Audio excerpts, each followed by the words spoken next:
Ya, ngicela ukubonga abantu baseNingizimu Afrika ngokwethembeka kule call esiyikhiphile esiyisizwe ukuthi ngomhla ka-9 August siyamkhipha uRamaphosa. I-countdown lethu umhla ka-9. Mfisa ukubonga ukuthi njengamanje singakudalula ngokusemthethweni ukuthi amabhasi amathathu namatekisi awu-15 eGavin Mbeki sesikutholile. Mase kuthi ngiqala ngeMpumalanga amatekisi awu-17 laphaya JS Moroka sesiwatholile. Ehlanzeni bayathembisa ukuthi bawahlanganisa amabhasi awu-7. Khona-ke iy'nsizwa ey'sejiphi zithi hhayi ziyehla, iy'nsizwa ey'lapha ejiphi zithi ziyehla, amatekisi alala khona, basho njalo bathi amatekisi alala emnyango. Khona-ke amakhosi asithintile, inkosi yakwaMazibuko, inkosi yakwaThethwa, inkosi yakwaMahlangu, ukuthi cha bathi asime sonke, aphume ngempela uRamaphosa.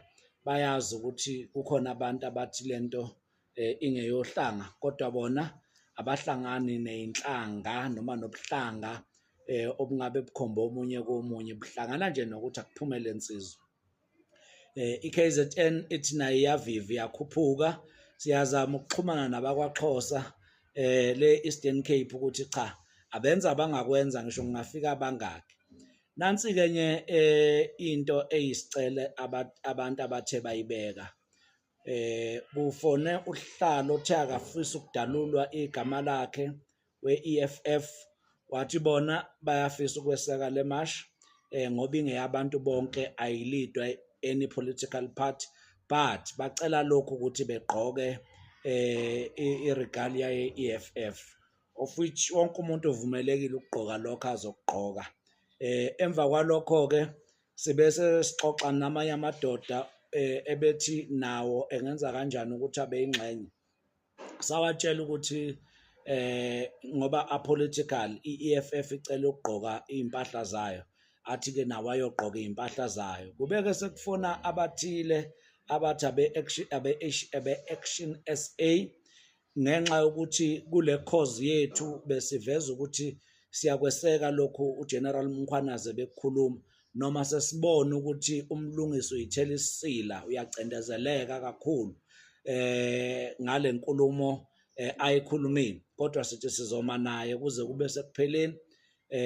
Ingakho-ke ngithi labo be-Action SA bathe bayingxenye yethu. Hayi bafowethu-ke, angazi, this is an unled revolution. We don't have anybody leading this revolution, and we are no longer having a march. We'll be working together because eventually we must walk to that union buildings and remove Umhlonishwa Ramaphosa. Siyaphela lapho bafowethu. Countdown, 7 days to go.